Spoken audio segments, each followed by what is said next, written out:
Hello, everyone, and welcome to englishpod. My name is Marco. My name is Catherine, and today we're going to be helping you set up an answering machine, basically. That's right. So somebody's calling you, you can't answer the phone, so you leave a message. And we're going to teach you all about that today. That's right. So let's take a listen to our dialogue, and we'll be back in a moment to figure out just what's going on.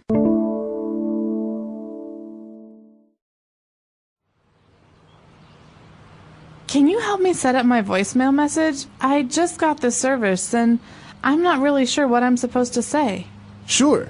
You just basically got to let the caller know who they called and ask them for their contact information so you can call them back. Okay, so I can say, "This is Abby's voicemail. I will call you later, so leave me your name and number." That's more or less the idea, but try something that sounds more friendly. Okay, so how about this? "This is Abby, and I'm really happy you called. I promise I will give you a ring as soon as I can, so please leave me your name and number. Talk to you soon."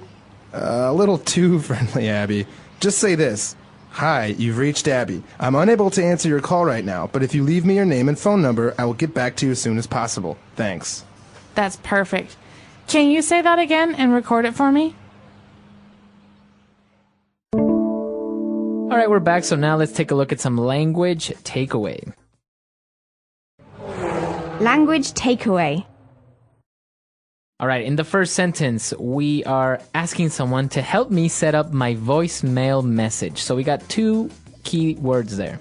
That's right. So let's break it up. The first one is a phrasal verb, to set up. Okay? You can set a lot of things up, but just remember that set and up. These are the two words that go together. In this case, we're setting up voicemail. It means to establish or to start or to put together. Yeah, to install. Like, for example, you get a new computer and you have to connect all the cables and you have to connect the monitor. So you said, "Can you help me set up my computer?"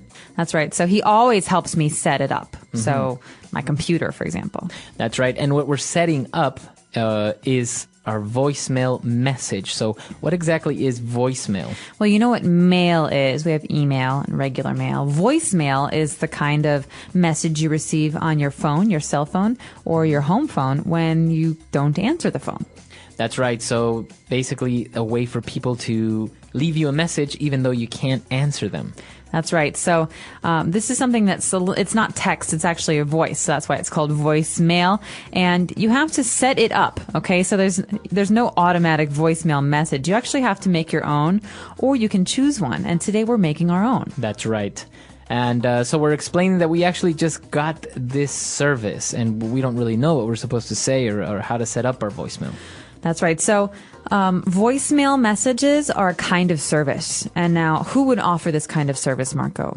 Probably your telephone company. That's right. So a telephone company will offer many different services. And these are things that you can pay extra for. And they're useful. They can help you in some way. So another kind of service is three-way calling. Right? That's right. So actually, we're taking a look at this word service as a noun. So we have a service or this service. So the company offers this service. And well, why are we setting up the voicemail? And our friend explains that we just basically doing it to let the caller know who they called. Okay, so if I call a number and it says, "Hey, leave a message." I don't know who I'm leaving a message for. Did I dial the wrong number? Right. What do I say? Do I say my phone number? So this is basically instructions for what to say. That's right. And you become the caller, right? That's right. So whoever is making the call is called the caller. And this is why we are setting up our voicemail to let the caller know who we are calling. And of course, we have to ask the caller for their contact information. All right, now this is important because it's not just something you have with voicemail messages. You have contact information for many different things. For example, your medical care, your school, you have to include contact information. Now, this would be your phone number, your address, and or your email. That's right. So your contact information is not only useful for in a voicemail message, but for example, in a business meeting or a business lunch, you want to get maybe someone else's contact information so you can call them later. That's right. So don't forget, it's also your name as well. So I forgot to mention that. That's right. Your contact information must have your name. All right. So that's pretty much all we have for the first part of language takeaway. Why don't we listen to the dialogue again, and we'll be back in a bit with Fluency Builder.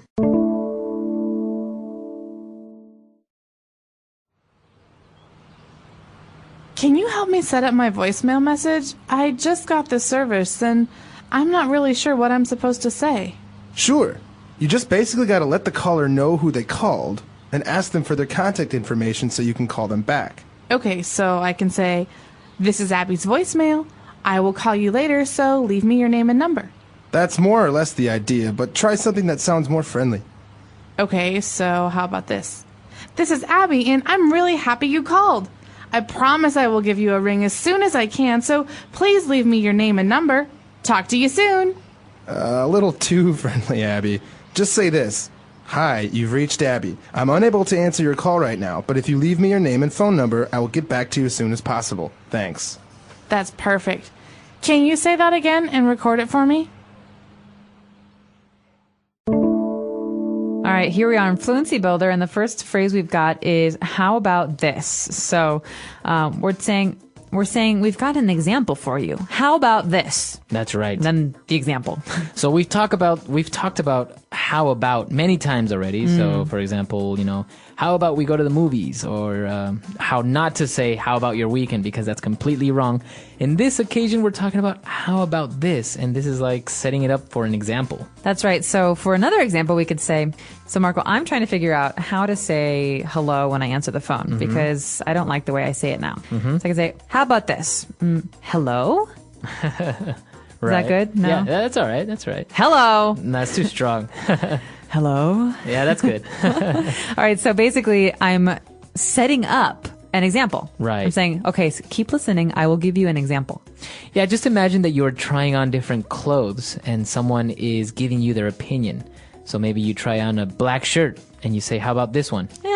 Boring. And then you try on a green one and you say, now how about this? Better. Right? So then you're giving them other options and examples. And this is why we say, how about this? And then we give the example like Abby did. And you're also asking for a response. You're asking for an opinion.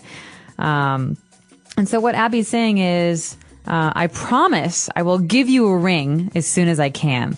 Now, this phrase, give you a ring, is very British English, but it's also something you should know if you want to be in America, because you'll hear it in TV and stuff. That's right. It's actually a colloquial term for saying, I will call you, I will call you back, or I will give you a call. So the telephone rings. That's the verb that goes with a phone, right? Ring, ring. So I will give you a ring means I will call you, just like you just said, Marco. That's right. So remember this phrase. It may seem a little bit confusing, but remember it has to do with calling someone. I will give you a ring is I will call you. Or if you say, hey, give me a ring later on this afternoon. It means call me later this afternoon. All right. And then moving towards the end of the dialogue, Abby says, hi, you have reached Abby. Okay, this is weird because she is Abby, but she's saying, you have reached Abby. Right, you're speaking about yourself in the third person. That's right. So this is a message. So you're telling people what to do. Like I said, they're instructions. And so this is basically the first thing you say. You have reached Catherine. That means the number you dialed is Catherine's phone number. Right. So you reached. That means that you've contacted. Right, exactly. So as you said, it's important if you ever call a bank or any type of company, it will say, you have reached Wells Fargo Bank or something, and it'll tell you what number you called, because maybe you put in your finger wrong and you just called the wrong number. That's right. Or you could use the word reached in a different way. For example, yesterday I was very angry at Marco because I couldn't reach him by phone. I called and called and called and couldn't reach him. And I realized then his phone is broken. That's right. So actually this verb to reach someone also has to do with in general with calling. I was trying to reach you all afternoon, but I couldn't get a hold of you. That's right. And I was so frustrated. Well, actually, if I had voicemail, I would continue by saying, I am unable to answer your call right now because maybe my phone is off, maybe I am busy. So we say, I am unable to answer your call right now. All right. Now, this seems really long, okay, and a little bit strange, but this is basically the standard for how to record a message. I am unable to answer your call right now. So you answer the phone, right? Or you answer a phone call.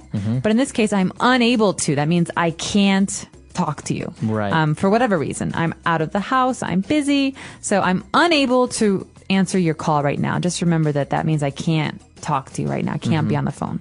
And actually, this word unable sounds a lot more polite and a lot more formal than saying I can't. That's right. And that's why we use it on messages like this, because it is so polite and so nice. That's right. All right, so that's all the time we have for Fluency Builder. Let's take a listen to our dialogue one last time.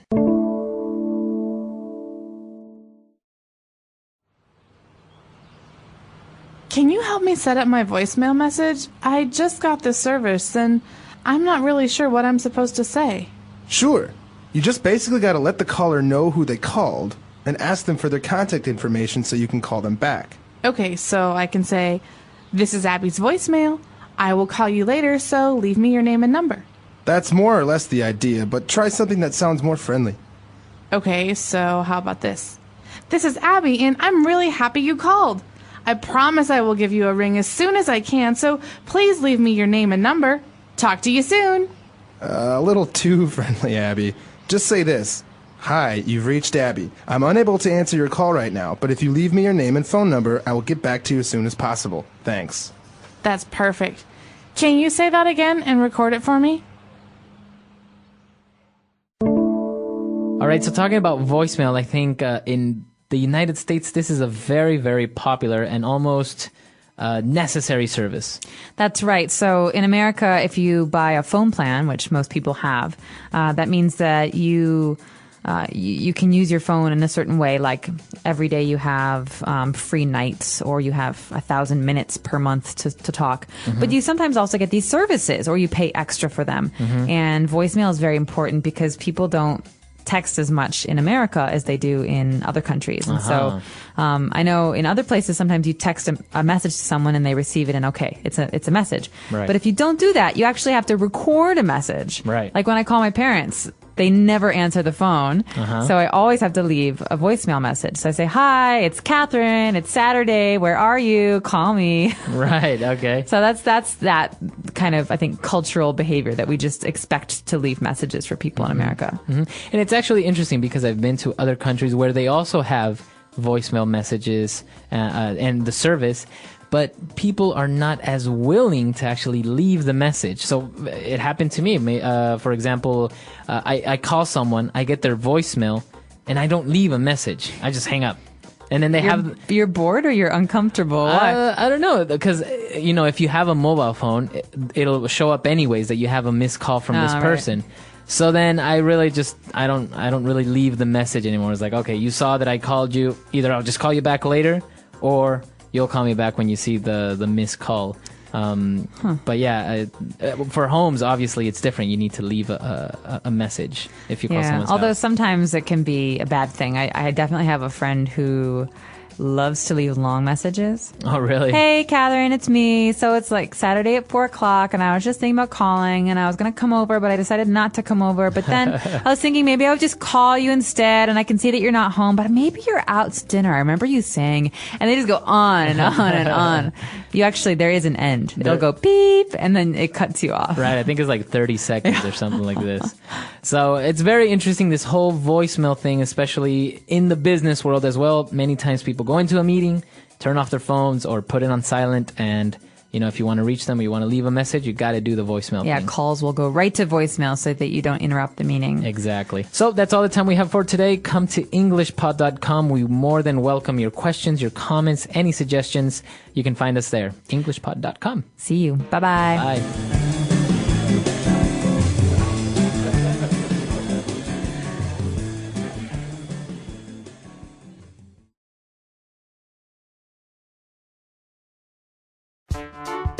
The English Pod Audio Review.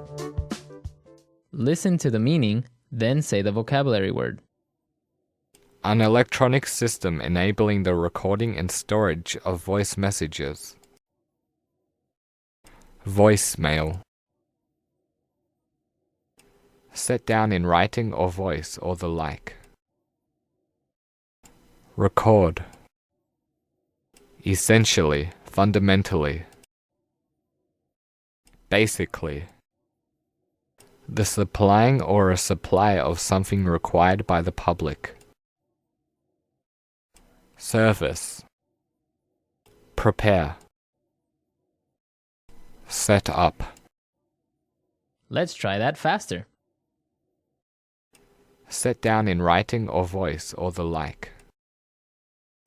Record. The supplying or a supply of something required by the public. Service.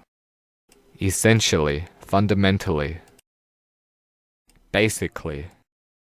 An electronic system enabling the recording and storage of voice messages. Voicemail. Prepare. Set up. Now say the word and hear it in a sentence. Basically.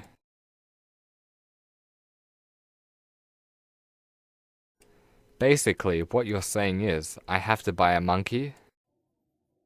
Basically. He basically just told me to get lost. Basically.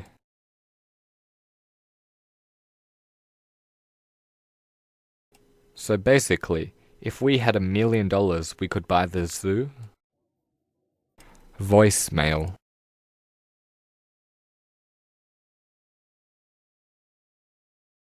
I've tried calling his mobile phone a few times now. I'll leave a voicemail. Voicemail.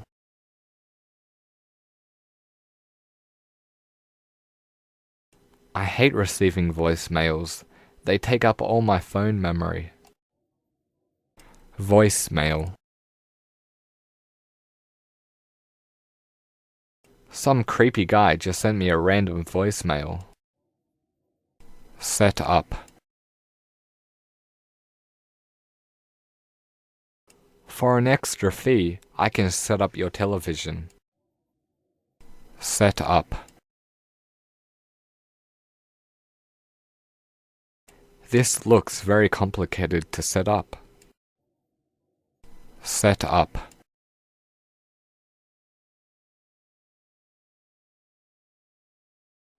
I don't know how to set things like this up. That's why I hire professionals.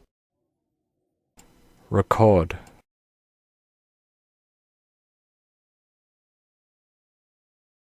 Can you please record a message for the answering machine for when we are not here?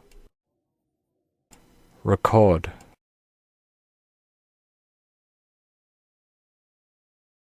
I think we should record an album together and become pop stars. Record.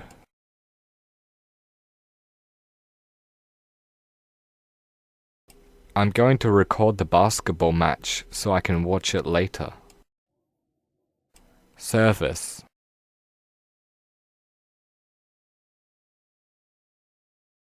We provide a security service to local schools in the neighborhood. Service.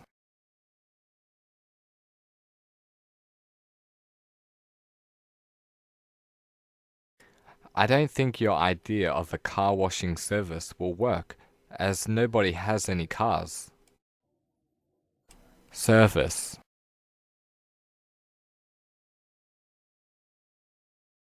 The idea of a service to provide people with maids is great.